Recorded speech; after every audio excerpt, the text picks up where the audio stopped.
colorful Cape Town is one of the most multiracial cities in the world. The city sits on South Africa's Cape Peninsula, where the waters of the Atlantic and Indian Oceans converge, and spectacular mountains tumble towards the sea.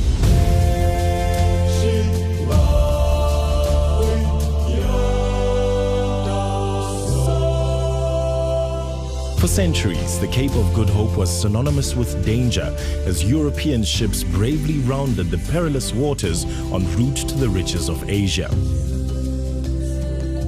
To resupply those passing ships, the Dutch created a tiny outpost in 1652, a settlement that would blossom into one of the most beautiful cities in one of the most breathtaking settings on Earth. For decades, Cape Town has been buffeted too by the crosswinds of social upheaval. But just like those early ships, Cape Town had endured some of history's most turbulent waters and set course to an optimistic future. This is a city that, despite its challenges, shines as an example of hope, not only to South Africa, but to the world. Cape Town's central area is situated in the City Bowl. This amphitheater-shaped area begins at the edge of Table Bay and is backed by the iconic 2-mile-long plateau of Table Mountain. Near the bowl's center, you'll find the Castle of Good Hope. This Dutch East India fort was the center point from which the city grew.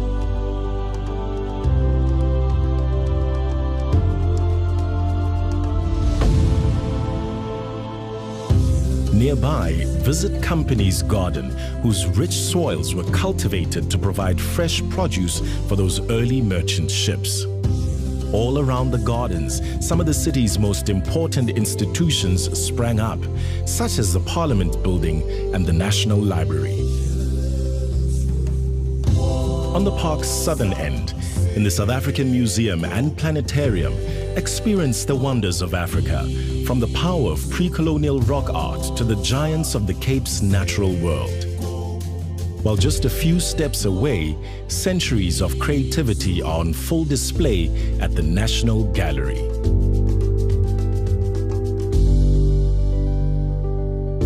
Fusing both contemporary and old-world architecture, the nearby South African Jewish Museum stands as a tribute to a community that has done much to shape the country. Just a few blocks away, don't miss the District 6 Museum.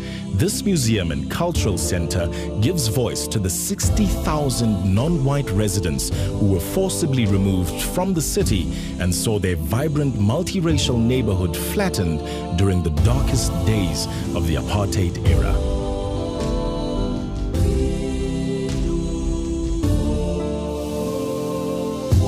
Thankfully, one neighborhood that was spared from apartheid's wrecking ball is Bo-Kaap. Despite decades of racial segregation, traditional Cape Malay culture proudly continues amid the row houses and cobbled streets of this incredibly colorful hillside suburb.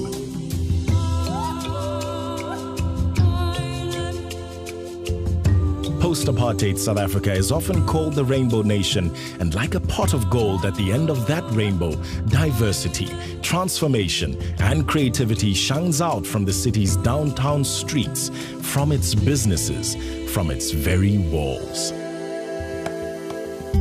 If you're passionate about coffee, stop by for an espresso or maybe two at Truth, a steampunk coffee shop that welcomes devotees from all over the world.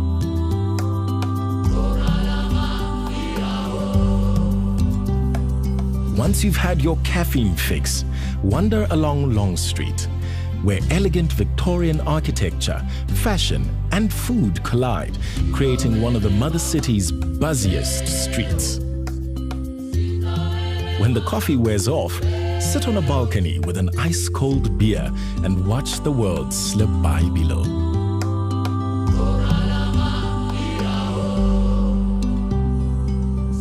The spirit of rejuvenation continues at the Victoria and Alfred waterfront. at South Africa's oldest working harbour, spend the day exploring attractions such as Two Oceans Aquarium, which celebrates life beneath the waves of both the Atlantic and Indian Oceans.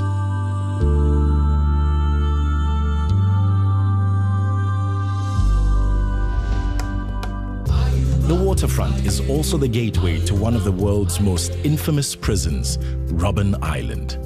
Journey across the waters of Table Bay to experience the damp prison walls and windswept yards, and to listen to stories told by former inmates. For 3 centuries, this was a place of exile, largely unknown by the outside world, until 1964, when the anti-apartheid revolutionary Nelson Mandela was imprisoned here for 18 years. A visit here is a reminder of just how far South Africa has traveled on the long road to freedom. Mandela would one day rise to become more than South Africa's first black president. He became the father of the nation and inspired countless millions around the world. Mandela once said that it was the presence of Table Mountain across those 4 miles of water that inspired him throughout his long years on Robben Island. Wherever you are on the Cape, Table Mountain is there, a beloved landmark that helps locals and visitors alike to find their way. The closer you get to the mists of Table Mountain, the more its spirit can be felt. At Kirstenbosch Botanical Gardens, gaze up at the mountain's eastern face. Then explore South Africa's many biomes and the Boomslang Walkway, which snakes its way through the Arboretum canopy. From the gardens, take one of the walking trails up the mountain or climb aboard the cableway for the spectacular ride to the viewing area. From here, take in the views of Signal Hill, Devil's Peak, and Lion's Head, all the way out to Robben Island and beyond.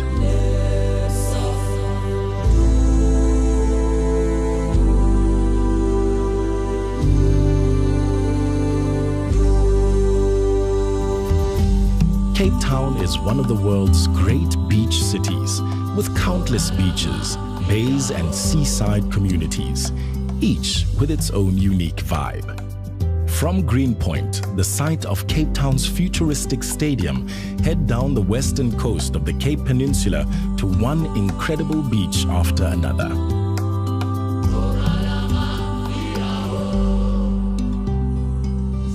Starting at the city center, the wide promenade of Milton Beach is a great place to stretch your legs.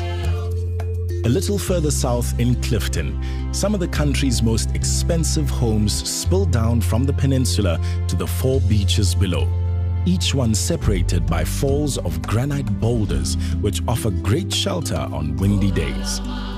While a house at Clifton will set you back millions, the views of the sparkling Atlantic, Lion's Head, and the 12 Apostles are just as they've always been, free.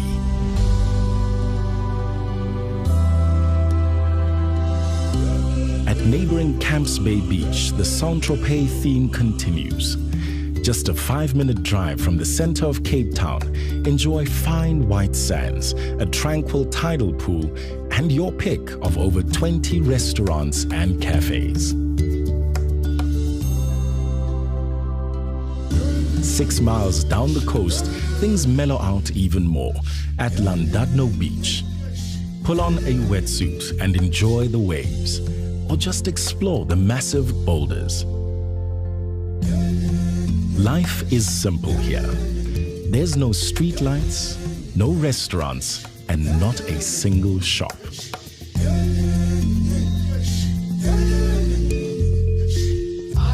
When your belly starts to grumble, pop around the headland to the fishing village of Hout Bay. Cool off with a craft beer. See what's cooking at the markets. Then hang out with locals down by the tuna and crayfish boats.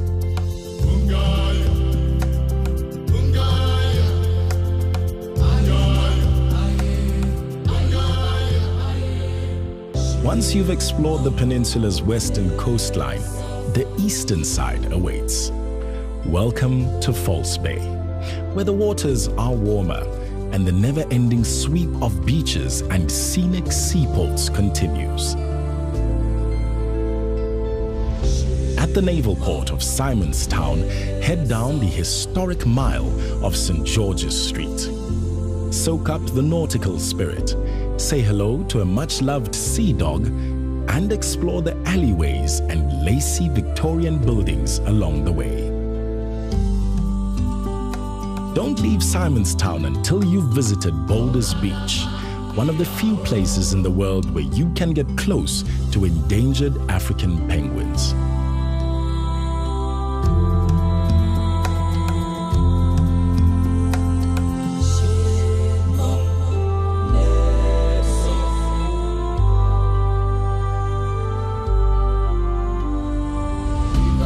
False Bay was once dotted with humble farming and whaling villages like Fishhook. From here, follow the coastal walk around to Colt Bay, where writers, musicians, and artists have replaced the whalers and lime burners of yesteryear. Thankfully, the bay's fishing boats still put out to sea, ensuring the local restaurants are always well stocked with the freshest seafood.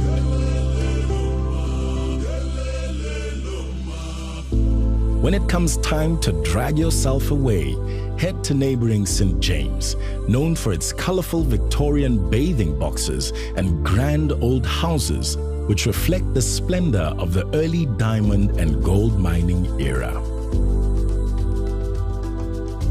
Right next door, the mood changes again at Muizenberg, home to some of the most laid-back vibes in South Africa. With its warm, shallow water, it's the perfect beach for families. And if you've ever wanted to surf, this is the place to learn. Muizies is, after all, the birthplace of South African surfing.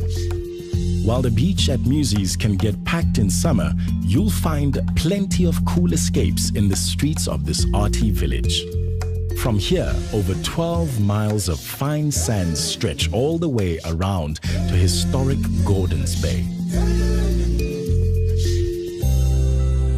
Just around the corner at Kogel Bay, the only sounds you'll hear are the pebbles and shells rolling in with the incoming tide.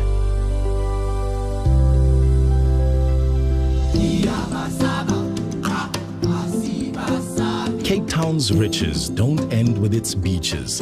It's also blessed with some of the best wine-growing country in the world.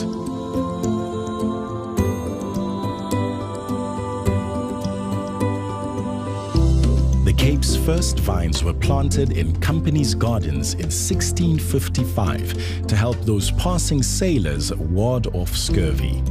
But the roots of the nation's winemaking industry really took hold just 20 minutes drive away in the suburb of Constantia. In the late 1600s, hundreds of vines were planted here, along with rows of oaks to shield them from the harsh Cape winds. From here, those vines spread far beyond Cape Town into a region now known as the Winelands. Choose from 18 different wine routes centered around historic villages and towns, and discover vast vineyards in settings that will take your breath away. Many of the estates are characterized by historic Cape Dutch-style manners, as well as restaurants and tasting rooms where you can savor the very essence of this fertile land. After touring the acclaimed wineries of Paarl, such as Laborie and Vrede and Lust, explore the streets and architecture of this 300-year-old town.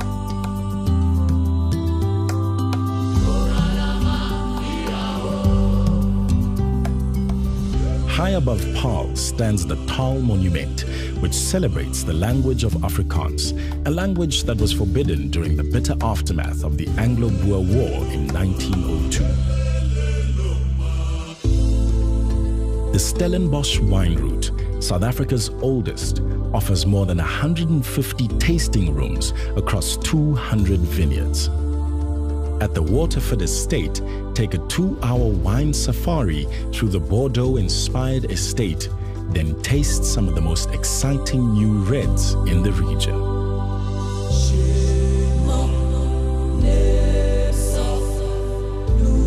Just a 30-minute drive from Stellenbosch and only 50 from Cape Town is perhaps the most beautiful wine route of them all, the Franschhoek wine route.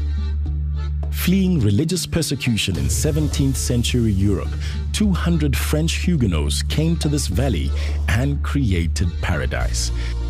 Today, Franschhoek is considered the food and wine capital of South Africa. At Boschendal, one of the country's very first estates, the influence, style, and passion of the French is everywhere. It also lingers in the town itself, in the galleries, the museums, and in the memorial, which depicts a female figure casting off the cloak of oppression and gazing towards an optimistic future. Before you head back to Cape Town, head up Franschhoek Pass, one of the Cape's most scenic drives. High in the Montreuil Nature Reserve, soak up the views of the valley below and wander hillsides filled with proteas, a flower first discovered on the Cape and now cultivated all over the world. In local tradition, the protea represents transformation, courage, and hope. Cape Town is a city which shares the same soil, so it's not surprising that it embodies those same qualities too. But Cape Town is more than just a single flower. It's a garden. From its earliest days as a resupply station for passing sailors, through the bitter harvests of the apartheid era, this is a garden where hands of every color have planted seeds of hope and have held the fruits of freedom. So come and savor the colors, hope, and freedom of Cape Town.